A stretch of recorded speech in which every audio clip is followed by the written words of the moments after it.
Hello, dear viewer, because this is only for viewers. This is not going on the iTunes or the SoundCloudings, none of them. And welcome to the very first ABW preview of the 2019-20 Premier League season. Oh, I'm so excited. If only I could watch it on TV. Anyway, with me, it's only Josh. Hello. That's the kind of hello I like and the kind of intro I like, and we're all over and done with. Yeah, absolutely. I thought I'd keep it short and sweet because I didn't expect you to come to me so quickly. What do you think I was going to do? Tell you about my cats? Look at sniffing my CCTV in the back garden. Yeah, something like that. Some form of ramble that's normally expected from you, Danny. Well, the wind has blown over a big box, and that's partly blocking my CCTV now, so I could get murdered and I wouldn't even know they're coming. Them damn ninjas. Anyway, getting on with this. I said I was going to do the first bit. Scroll back to tomorrow. The game kicks off at 2 p.m. UK time. East Coast America, that is going to be 9 a.m. And then West Coast, it's going to be minus another 3 hours with 6 a.m. kickoff, like the podcast. There you go. That's why they do it.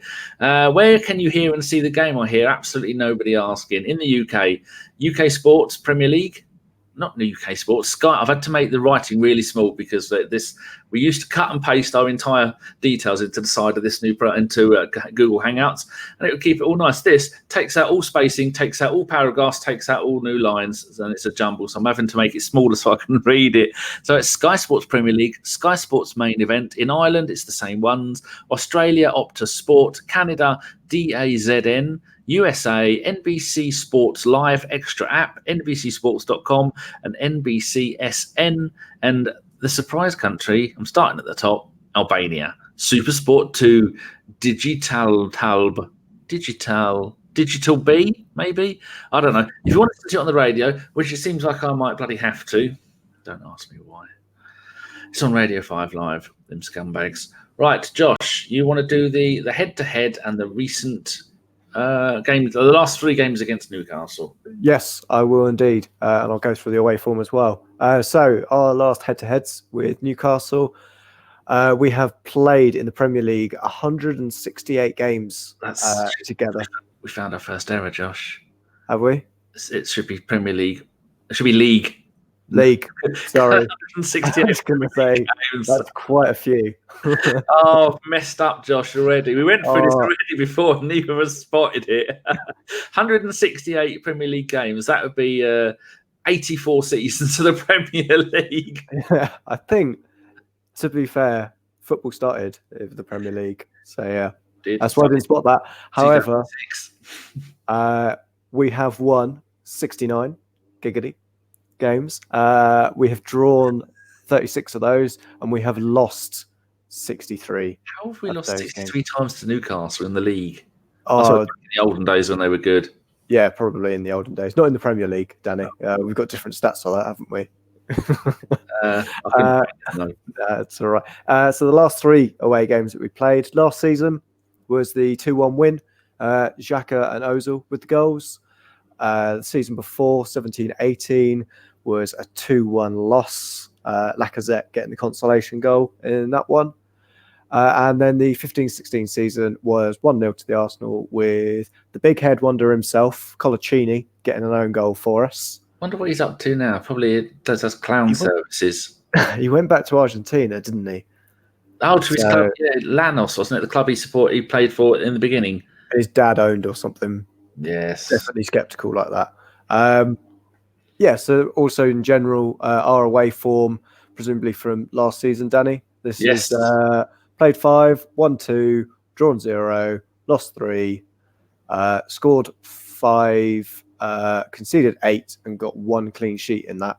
But we've just had this new mega summer, so all our defensive crises have been solved with another big head wonder that will go in the back of our defence in Mr. David Luiz. And then the Newcastle's Premier League home form under, at the time, Rafa Benitez. So expect this to be a very boring set of results. Played 5, won 3, drawn 0, lost 2, scored 10, conceded 7, and 1 clean sheet in that time. Danny, do you want to go through the injuries and suspensions? And just not bothering to turn up for one reason or another. We were talking before we started, and Josh said the press conference announced 5 players. I found 12.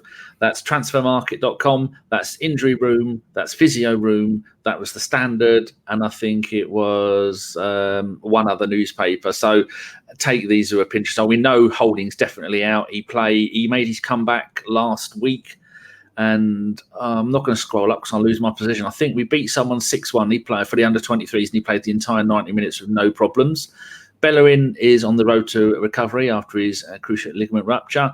Tierney has got a hip problem, but we knew that before we bought him. That's why he's missed the whole of Celtic's pre-season and their early league and European games, which are doing quite well. Mavropanos has got a knock, probably for the best because I don't rate him. It says here Leno has got a ligament injury. Now, they didn't have that down as a late fitness test, so who knows, but I would imagine he'd play, don't you? Yeah, I think so. It wasn't mentioned in the press conference anyway. Smith Rowe, he has got a long-term groin, hip, pelvic. They've been very general there, leg below the waist injury. So he had that when he was at Red Bull last season. I think that was a similar kind of thing.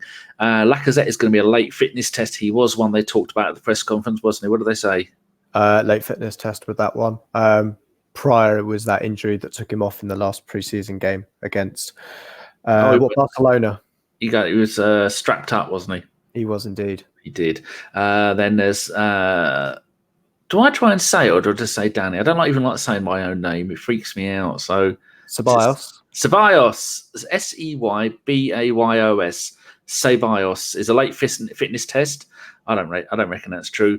El Neni and Pepe played in the African Cup of Nations, so they're not match fit, although I think Pepe did play one game for his pre-season, didn't he? Or did he play 2? 0. 0? Did he come on as no? I don't think he even did. He come on against Barcelona? I'm not sure. We didn't sign him before that. Oh, okay. And then we got the Ozil and Kolasinac who didn't travel up north. Now, when I first read the reports of that, it made it seem like if those two go up to Newcastle, the Newcastle fans are going to attack them. That's not what it is at all. Because of the carjacking, isn't the first time people have gone after them because they're rich and they're living in North London or living in London, and the scooter gangs are going after them. And so they don't want to leave their families behind, even though they've paid for security. And so a lot of people misconstrued that as Newcastle isn't safe. Newcastle is safe. Newcastle's a lovely place with lots of lovely ladies. Why, Newcastle, we've got 4 players possibly out. Longstaff, I'm not sure which one. Apparently, as Josh broke it to me 2 seconds before I clicked live, there's 2 Longstaffs there. We don't care about either of them. So and one of them has got a knee injury and the other one's all right. Lejeune, is that yellow? The yellow, is that French for the yellow? It's not Lejeune, I'll tell you that. It's no. Giurini, whoever he is, he's got a knee injury. Get on with it. Colback has got a groin injury, and Richie has got a thigh injury. So I'm also going to do the formations because I have to justify this. Steve Bruce only took over as manager on the 17th of July 2019, and Newcastle United started their pre-season games on that very same day. And I've done a bit of digging, and it turns out he wasn't in charge of that game. They lost 4-0 to Wolves in a friendly, but I'm sure that he was in charge for the next 4 friendlies. But I doubt very much can be made from who they played or who was playing or where they played or any of that pre-season nonsense, because you don't really get a good idea. It's all about fitness and broadening the appeal of your club in different countries. So they won 3 and lost 2 of their pre-season games. As we all know, Steve Bruce does like playing attacking football, just like I like watching football. Doesn't mean I'm any good at it. So, but if he was a good manager, this wouldn't be his 11th managerial job in 21 years. Oh, scathing. But he has an average win ratio of 38.5%. So a lot of people are saying it's going to be Ollie at the wheel and he's going to be co-pilot and they're both going off of a cliff sometime before Christmas. Do you reckon that's a fair assumption? Yeah, I think it's certainly looks like he might be one of those early casualties, should we say. So you can do players to look out for. We also talked about this, and there's nothing amazing here, but we might as well do it. Yeah, I think so. So it's 2 ex-Arsenal players in the first team squad. We've got Isaac Hayden and Dwight Gale. And then in terms of players to actually look out for, because I probably won't expect Dwight Gale to start, maybe Hayden in the midfield. And then we've got Miguel Almiron, who came from Atlanta United season before. As I keep calling them. Yeah, I could see you put it in there and I was like, no, it's not that one. Maybe, or it's my dyslexia. Either way, I know which team he came from, not the one in Italy. Yes. So he came from Atlanta United last January. Hasn't really shown much promise yet, but that's maybe just time for him to adjust. They did spend £40 million on Joel Linton, who joined them from Hoffenheim in Germany. Last season, he got 7 goals in 26 games for them. For 40 million quid. Yeah, I think goal scoring isn't necessarily his main attribute, should we say, just to be kind to him for that one. Was he with, I think he's a big old lump. Was that where Nelson was last season? It was indeed, yes. So you're blaming Nelson for the fact that he only scored 7 goals? Or maybe he's the reason Nelson got 7 goals. We don't know. Who knows? But yeah, their other big summer signing was Alain Saint-Maximin. Is it Maximin? The guy from Nice. They got for £20 million with his Gucci headband, who scored 6 in 34 with 3 assists. And he got all of those from the right wing for them. Other than those 3, they've also got the legend, the man, the myth, the hairy horseman, Andy Carroll is back at the club, necking Jaeger bombs probably on the bench. Because we have us two, when we do this, you are a bit of a jinx, because a couple of times last season didn't we say that somebody at West Ham hadn't scored in 52 years or something? We went, oh, we'll never bloody score, and then he scored, and then we did it with another one and said he scored 1 goal in a season and a half, and then he come on, and was it for Palace? Oh yes, I've done it for many players. I've also done it for Iheanacho when we played Leicester. I remember when we were watching the game with Ellis, and I was like, oh, Iheanacho, he's rubbish, and then he scored from 30 yards. The one who did it for Palace is the one that was at Villa and then Liverpool. What's his name? Oh, was it? Oh, was it not? Crystal Palace. Yeah, Liverpool. Cost an absolute fortune. Doesn't score goals and then scored.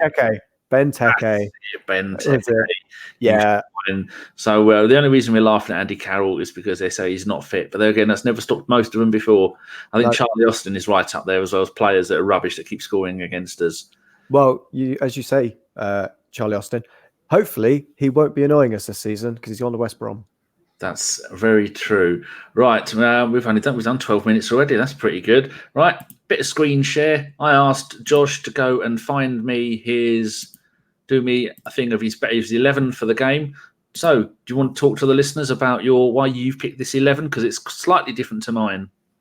Yeah, I think the the non-travelling of Ozil and Kolasinac alongside the late fitness test for Lacazette, it's kind of me gone conservative with how I think we would line up. Leno seems to be a shoo-in in goal. If not, it will be Martinez. And then we've got Monreal, another one that's almost probably confirmed at left back.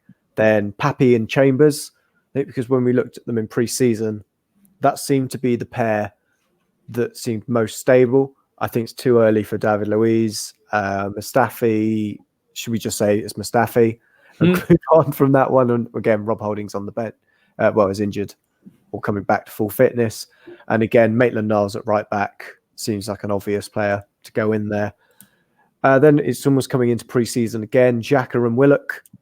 Willock coming from his pre-season performances, I think he did really well. And I would be a surprise if he was relegated to the bench when the players that would be coming in for him, like the Torreira or like El Neni or Ceballos, aren't really necessarily fit. Or in the case of Ceballos, who I've put at 10, needs to kind of play there because of Ozil's non-travelling or non-featuring in there. I've then gone with attacking front 3 of Mkhitaryan, Aubameyang, and because Iwobi has gone to Everton, it will be Nelson that will play on the left wing. I know. I'm very sad. Ellis was consoling you in the group, wasn't it? In the only way he could console me. In the same way that we consoled Jason when Ramsey left. The same thing has happened to me. It's all right. I am almost over it. You're muddling through. I've just been and done a little bit of editing, and I think I might be able to get up my one and your one at the same time. Oh, Danny, this is next level. There you go. So, blimey. We have sorry to the people who make this app, but we deleted all of your stuff and put in our own banners on there. So my one's on the left. So we agree. Oh bloody hell! I didn't pick Bellerin. I changed. Ignore my one completely. I was going to say your whole back four is injured. As you can see, I was moving them all around. Now, why has it gone and done that? Have I got? Oh. Yeah, Danny has told us about all 12 players that are out and then named a squad of people that are unavailable, basically. Oh, dear. So once you find it. I was editing them to make them look tidy, so I'm just going to go and stop sharing that because that's an embarrassment. So Danny, what is your actual team? I don't know. It's on my phone. It's that's all right. I'll do some filling. So I believe you had Leno as captain, and what would your back four be? Is it Monreal at left back, seeing as is the only left back we've got available? There we go, dear viewer. That is my proper back four, back five. But you can't see it. So I have gone Monreal left back, Pappy left-sided centre back, Louise playing next to him, Ashley Maitland-Niles on Ainsley. Right. Shut your face. Right back. Xhaka, and I've gone for Guendouzi in the middle rather than the. I'm going to put your one back up again because at least your one looked right. I spent so long doing these, and I've obviously done it and then saved and saved the old version because I had to take them from the app to my phone, tweet them to DM them to myself on Twitter, then save them to my desktop, and then edit all the Barbican Pirates and Goonaholic bit in, and then just completely forgot to change the players. Yes. So yeah. Why don't you think Luis is going to play? I think he's only just joined the squad, isn't he? So it's one of those that I think coming into defence, you've kind of not only got to be fit, but you've got to know about how our defence kind of plays. And I don't get that after. Yeah, that's true. But after, just close your eyes. You'll be all right. Just hit and hope. I think for 2 training sessions that he's had, that isn't enough to really integrate him. I think give Chambers and Pappy the start, and then integrate David Luiz in for Chambers as Europa League starts to kick off. Fair point. I've put Guendouzi in the central midfield, although Willock was exhilarating when he played pre-season friendlies. Guendouzi he played so many games last season, so I think it could be either one of those two. I'd like to see Willock play, but I think Guendouzi might well get the nod. Ceballos, we both agreed on. Now, if Lacazette is fit, would you be playing Lacazette up front? Yes, I would have. I would have Nelson on the bench instead. I think that if he's got a late fitness test, he's almost definitely not going to start. So that's another error I've made. And so it'd be Aubameyang up front, and it'd be. I won't be watching it. I won't tell you why. But Willock and Nelson, with those two starting the game, that is lots of pace and creativity and all the good stuff that you want from foot. There's that bloody fly again. He's going to land. Well, there might be a murder live on. Stay there, you shitbag. Hit it. Oh, yes. So, what door is there? No door, you can't come up, dear. I'm killing a fly live on. It's gone. I hit it twice with elastic bands. You don't get this on other podcasts. People killing flies with elastic bands. That's how low we've sunk. So, yeah, I think we agree on most of that lot, apart from the Louise over Chambers. And Monreal, got no choice, like you were saying. Got someone else who can play there. So, yes, I shall stop the sharing there. So, who is on? Do you know who is on tomorrow's show? Jason, maybe. That's always a good call. Here we go. I'm looking at it now. It's going to be. Huh? I'm going with John and Dom. Newcastle. Oh, it's me. There you go. Good job I read it because I didn't know. It's going to be Jason hosting with his new computer that you beautiful listeners paid for. Well, I didn't put it on the credit card, but doesn't matter about that. And John with also a virtually new computer because his last one, which is really good, blew up. And my one, and I also have a new computer, which is hopefully isn't going to blow up because I'll be the one hosting the call. So that is going to be probably 10 minutes after the show starts. I mean, the game ends. But the problem is, with the way Hangouts used to work, we'd go set up Hangouts. We'd all be inside of Hangouts, all having a chat and stuff like that. And then we'd go start the show, and then you lot be chatting. This one does it differently. For us to be all in the room talking, getting ready for the show, that the moment we press that, go into the studio, it opens up the chat box for you lot to be in there. So sometimes you may be waiting 15, 20 minutes. So we will let you know. If you want to turn up early for the chat box, we'll let you know how long we're going to be. But there's nothing we can do about that unless we set it to private, and then there'll be no live show at all. Like this is set to private. So 20 minutes, Josh. I think we've only gone 5 minutes over. That's not too bad, is it? I think for the first one of the season as well, it's a good time. Last thing we've got to do is do a prediction. I'm going to go that we're going to beat them 3-0, 3-1. Need to give us a clean sheet then. That's never going to happen. What do you think? Oh, I was going to go 3-1 as well. Yeah. Sorry, Danny. I'll take in your one as well. But 3-1. Yes. Good. Well, thank you very much for watching, dear viewer. This is only on YouTube. Isn't going to go on the other places because part of it, the interaction, is seeing what we've done. If you want us to do these shows live, let us know. I'll be doing every single one of these all season, and I shall be having various members of ABW and a few other people on during the season. And yes, very much looking forward to the new season, Josh. It's exciting times. How long do you reckon it'll be before the Boo Boys are out? Probably about 5 minutes after this show goes out. Oh dear, it's a never-ending fun being an Arsenal fan. Right, thank you very much for watching, and I'm going to press end broadcast now. Then I've got 3 seconds to say goodbye. So, goodbye. Say goodbye, Josh.